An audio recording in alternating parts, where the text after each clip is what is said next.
మన ప్రభు అయిన యేసుక్రీస్తు నామములో మీ అందరికీ నా హృదయపూర్వకమైన వందనాలు. దేవుడి దినమంతా మీకు తోడై ఉండి మిమ్మల్ని ఆశీర్వదించి దీవించి కాపాడును గాక. పరిశుద్ధ గ్రంథంలో నుండి 78వ కీర్తన మొదటి చరణాన్ని నేను చదువుతూ ఉన్నాను. మీ పరిశుద్ధ గ్రంథమైన బైబిల్ తెరిచి చూడండి. నా జనులారా, నా బోధకు చెవియొగ్గుడి, నా నోటి మాటలకు చెవియొగ్గుడి.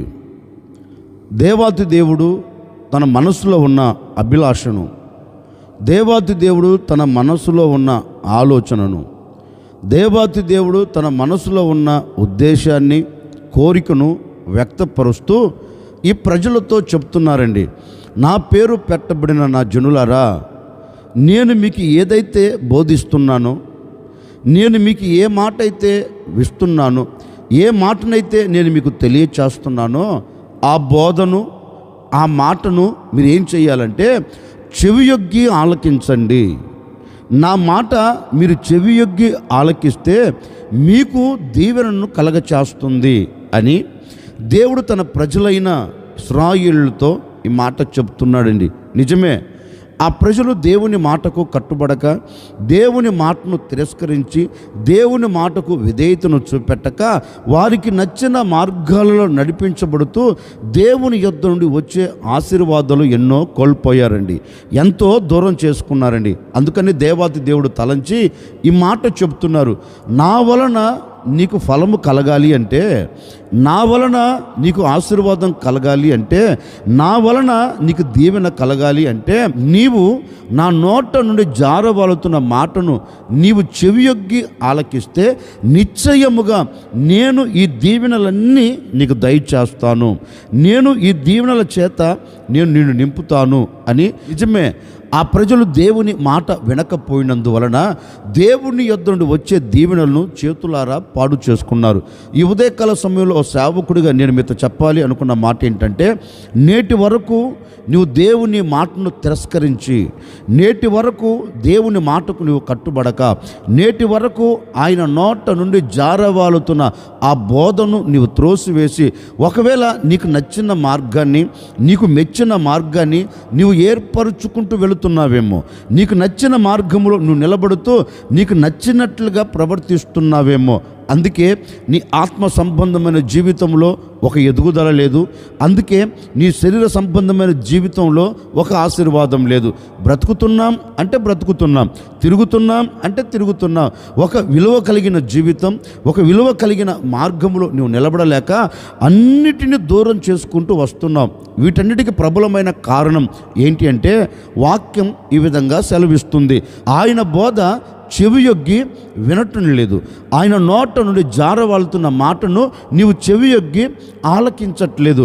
అందుకే ఈ పరిస్థితులు నీ వ్యక్తిగత జీవితంలో, ఈ పరిస్థితులు నీ కుటుంబంలో పడి నీ కుటుంబం అంతటిని గందరగోళం చేస్తున్నాయి. అందుకే ఈ ఉదయకాల సమయంలో మరలా ప్రభు మీ మీద జాలి కలిగిన వాడై, మీ మీద వాత్సల్యత కలిగిన వాడై, మీ మీద దయ కలిగిన వాడై ఈ ఉదయకాల సమయంలో మీతో చెప్తున్న మాట ఏంటంటే, ఇకనైనా నీవు నా మాట చెవియొగ్గి అంగీకరిస్తే, నీవు నా బోధను చెవియొగ్గి, నా మాటను చెవియొగ్గి నీవు అంగీకరించగలిగితే, నిశ్చయముగా ఈ దినము నుండి నేను తప్పక దీవెనకరంగా నిలబెడతాను.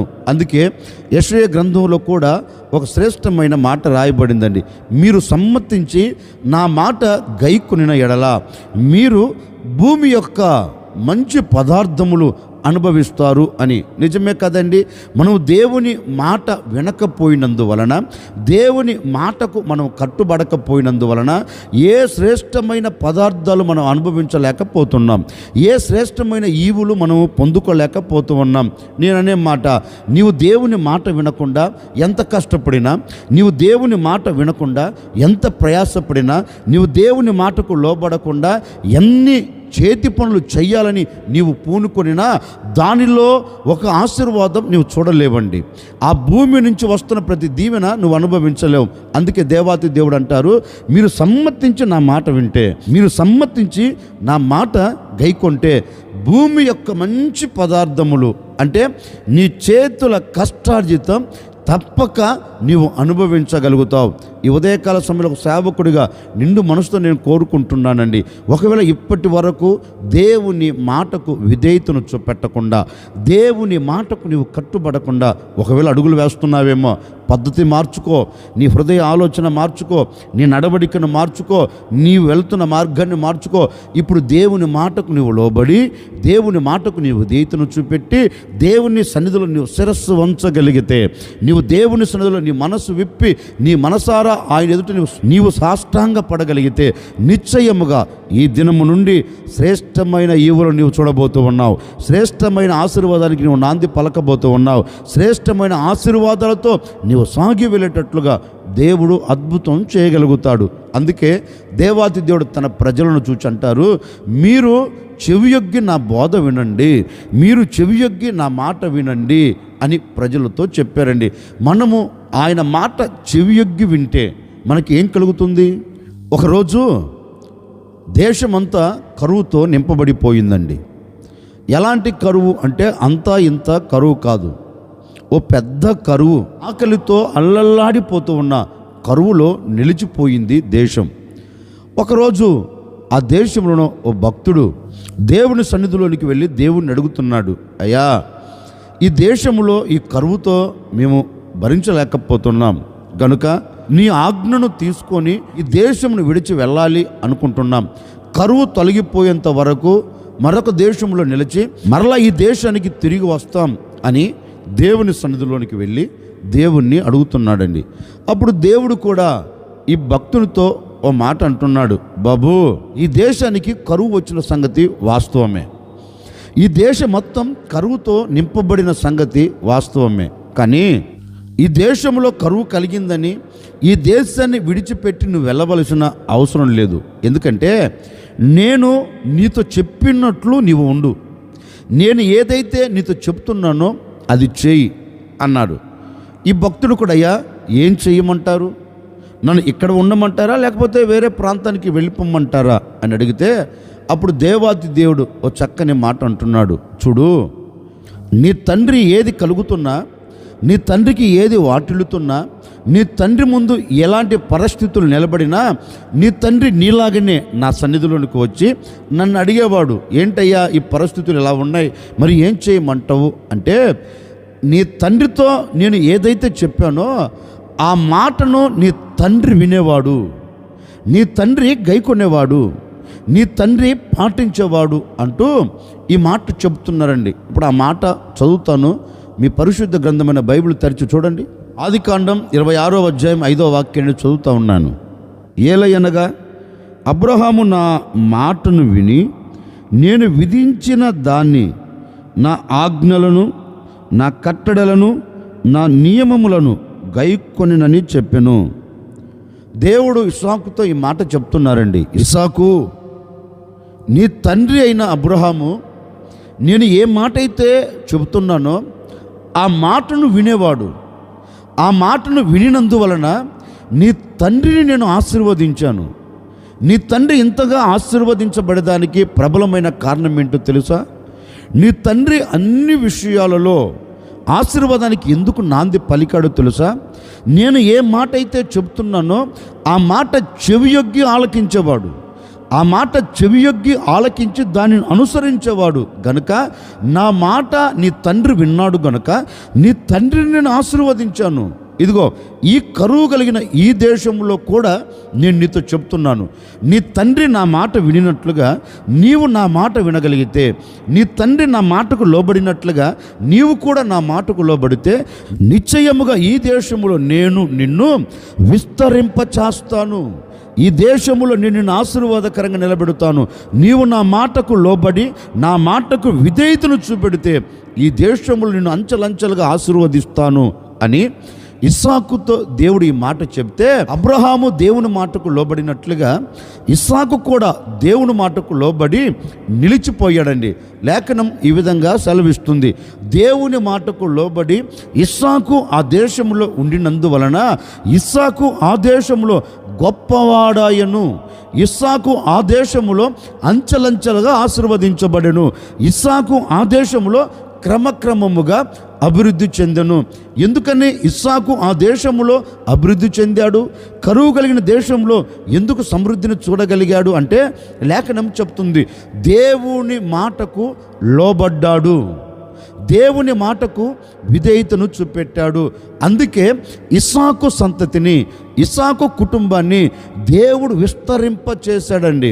ఈ ఉదయకాల సమయంలో నేను కూడా మీతో చెప్పాలి అనుకున్న మాట ఏంటంటే, మరి నీ కుటుంబం ఎందుకు ఆశీర్వాదకరంగా నిలబడట్లేదు? నీ కుటుంబం ఎందుకు దీవెనకరంగా మలచబడట్లేదు? నీ కుటుంబం ఎందుకు దీవెనకరంగా సాగిపోవట్లేదు? నీ కుటుంబం ఆనందకరంగా ఎందుకు బ్రతకట్లేదంటే ఒకటేనండి, అతని కుటుంబం ఆశీర్వదించబడుతూ విస్తరించబడుతూ దీవెనకు నాంది పలికింది.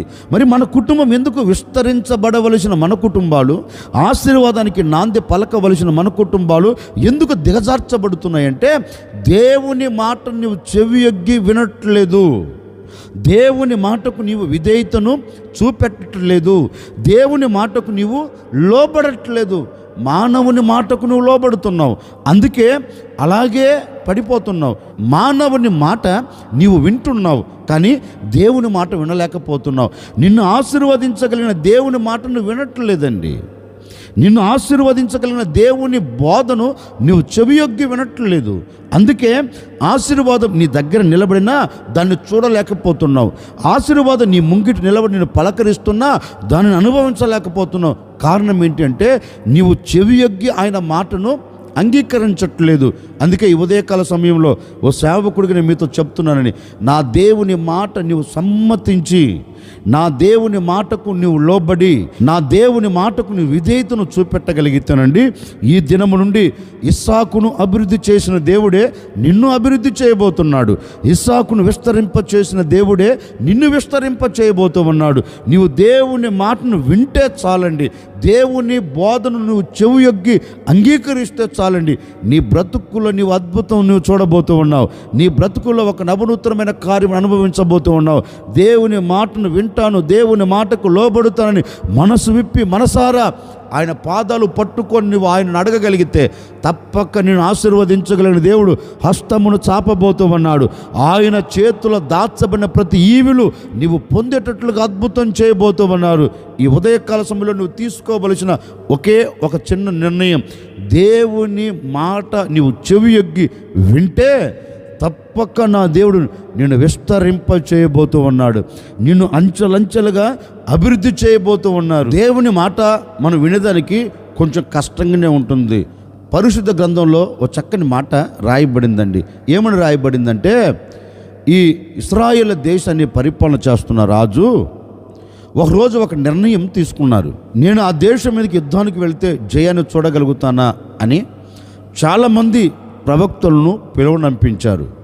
అందరూ ప్రవక్తల నోట వచ్చిన మాట ఏంటంటే, రాజా నువ్వేం కంగారు పడవలసిన అక్కర్లేదు, నిశ్చయముగా ఆ దేశం మీద నువ్వు జయం పొంది తిరిగి రాగలుగుతావు అన్నారండి.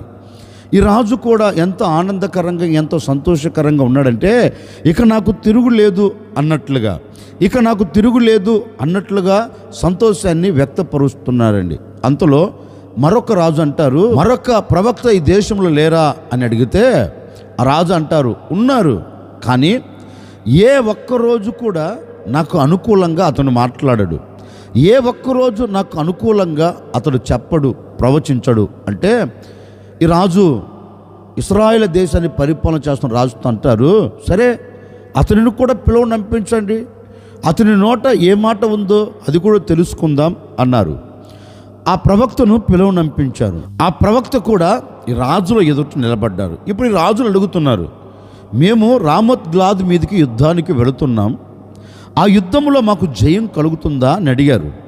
అప్పుడు ఈ ప్రవక్త ఓ చక్కని మాట అన్నారండి, యెహోవా ఇలాగూ సెలవిచ్చుచున్నాడు, యెహోవా ఈ మాట నీకు తెలియచేయమన్నారు, రాజా నీవు రామోత్ గిలాదు మీదకి ఒకవేళ యుద్ధము చేయుటకు నువ్వు పూనుకొని అడుగులు వేసినా నిశ్చయముగా ఈ యుద్ధములో నీకు అపజయము కలుగుతుంది, నీకు అపజయము కలిగి నీ దేశం శత్రువుల చేతికి చిక్కబడుతుంది, గనుక ఈ యుద్ధానికి దేవుడు వెళ్ళవద్దు అని చెప్పారు అని చెప్తే, అప్పుడు ఆ రాజు అన్న మాట అంటే తెలుసండి, చూడు ఇతడు నాకు ప్రతికూలంగా మాట్లాడుతూ ఉన్నాడు, అనుకూలంగా మాట్లాడటం లేదు. నాకు అనుకూలంగా మాట్లాడడు అని నాకు తెలుసు, నాకు ప్రతికూలంగా ప్రవచిస్తాడని తెలుసు, అందుకే నేను ఇతను పిలవనంపలేదు. అప్పుడు ఈ ప్రవక్త అంటాడు, కాదయ్యా, నీ క్షేమము కోరిన వాడినే చెప్తున్నాను. యెహోవా ఇలాగూ నీతో చెప్పమన్నాడు, దేవుని మాటని నీకు తెలియచేస్తున్నాను. ఒకవేళ సాహసించి వెళితే నీకు దీవెన కలగదు, నీవు సాహసించి అడుగులు వేస్తే నీకు ఆశీర్వాదం కలగదు, అపజయం కలుగుతుంది. నా మాట విని వెళ్ళవద్దు అన్నాడండి. వెళ్ళకుండా ఆగాడండి. దేవుని మాటను తిరస్కరించి అడుగులు వేసి వెళ్ళాడు. ఏం కలిగింది? అపజయం కలిగిందండి. దేవుని మాటను త్రోసిపుచ్చాడు కనుకనే ఆశీర్వాదకరంగా ఉండవలసిన వ్యక్తి ఆశీర్వాదకరంగా లేక శాపమును మూటగట్టుకున్నాడండి. ఎందుకని? దేవుని మాట సమ్మతించి గైకొనలా. దేవుడు మాట్లాడుతున్నప్పుడు చెవియొగ్గి ఆలకించలేదు. అందుకే ఆశీర్వాదానికి బదులు శాపమును మూటగట్టుకున్నాడు. దీవెనకు బదులు శాపమును అనుభవించాడు. ఆనందానికి బదులు దుఃఖమును చూడగలిగాడు. జయమునకు బదులు అపజయమును చూడగలిగాడు. ఎందుకని అంటే దేవుని మాటను ఉల్లంఘించినందువలన ఈ రోజున సంఘములో, సమాజంలో అండి దేవుని నమ్మిన వ్యక్తులే దేవుని మాటను తిరస్కరించుచు, దేవుని మాటను కాళ్ళతో తన్నుచు, అంటే వారికి అనుకూలంగా మాట్లాడుతూనేమో ఆనందకరంగా ఉంటారు. వాక్యము వారితో మాట్లాడుతుంది అనుకోండి, ఆనందకరంగా సంతోషకరంగా గంతులు వేయగలుగుతారండి. అదే కానీ ఒక హెచ్చరికతో కూడిన దేవుని మాట, సరిచేయగలిగిన దేవుని మాట వారి హృదయము లోనికి వెళ్ళి హృదయాన్ని తాకుతూ ఉంటే ఏమైపోతారంటే ఆ మాటను ఉల్లంఘించి అడుగులు వేస్తారు. అడుగులు వేస్తున్నందువల్లనే ఈనాటి వరకు పతనమైపోతున్నావు. అడుగులు వేస్తున్నందువలనే ఈనాటి వరకు దిగజార్చబడుతున్నావు. అడుగులు వేస్తున్నందువలనే దేవుని మాటను తిరస్కరించి ముందుకు సాగి వెళుతున్నావు కనుకనే జయము పొందలేకపోతున్నావు. ఈ ఉదయకాల సమయంలో ఒక సేవకుడిగా మనసారా నేను మీతో చెప్తున్నానండి, నీవు దీవెనకు నాంది పలకాలన్నా, నీవు జయము పొందుకొని సాగి వెళ్ళాలన్నా, నీవు దేవుని మాటను సమ్మతించి గైకొనగలిగితే నిశ్చయముగా నీవు ఏ చోటు నిలబడినా, ఎక్కడ నీవు ఏది ప్రారంభిస్తున్నా అక్కడ ఆశీర్వాదానికి నీవు నాంది పలకబోతూ ఉన్నావు. అక్కడ జయానికి నీవు నాంది పలకబోతూ ఉన్నావు. జయముతో నా దేవుని సాగనంపబోతూ ఉన్నారు. అందుకని దేవుని వాక్యం సెలవిచ్చినట్లుగా నీవు దేవుని మాటకు చెవియొగ్గి నీవు ఆయన మాట ఆలకిస్తే లేఖనమంటుంది, తప్పక నేను నిన్ను విస్తరింపచేస్తాను. అందుకే సాక్షాత్తుగా దేవుడే చెబుతున్నారు, నా బోధ చెవియొగ్గి, నా నోటి మాటలను చెవియొగ్గి వినండి.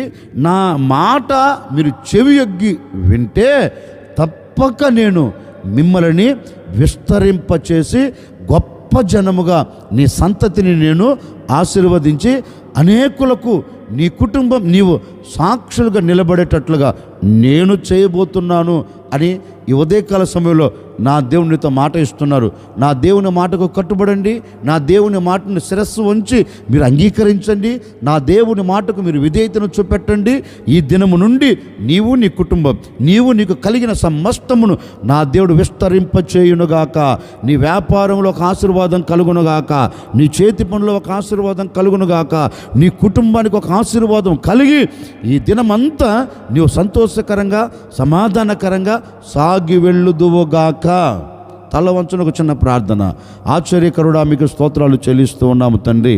నిజమే, నీ మాట వినక, నీ మాట చెవియొగ్గి మేము ఆలకించక ఎన్నో సందర్భాలలో గొప్పగా కూల్చబడుతూ వచ్చాం. ఈ ఉదయకాల సమయంలో మీ మాటలు వింటున్నాం. నీ మాట ఇక మీదట చెవియొగ్గి మేము అంగీకరించబోతున్నామయ్యా. తప్పక మమ్మల్ని ఆశీర్వదించండి, తప్పక మమ్మల్ని దీవించండి. ఈ దినము నుండి నీ మాటకు మేము శిరస్సు ఉంచుతున్నాం కనుక మమ్మల్ని, మా కుటుంబాలని, మమ్మల్ని మాకు కలిగిన సమస్తములో ఒక అభివృద్ధి కలుగునట్లుగా సహాయం చేసి నడిపించమని, ఈ దినమంతా కూడా నీ సన్నిధిని మాతో కూడా పంపి మాకు క్షేమమును దయచేయమని యేసు నామములు అడిగి వేడుకొనుచున్నాము తండ్రి, ఆమెన్. ఈ దినమంతా నా ప్రభు కృప మీకు తోడై ఉండి మిమ్మల్ని ఆశీర్వదించి విస్తరింపచేసి గొప్ప చేయునుగాక.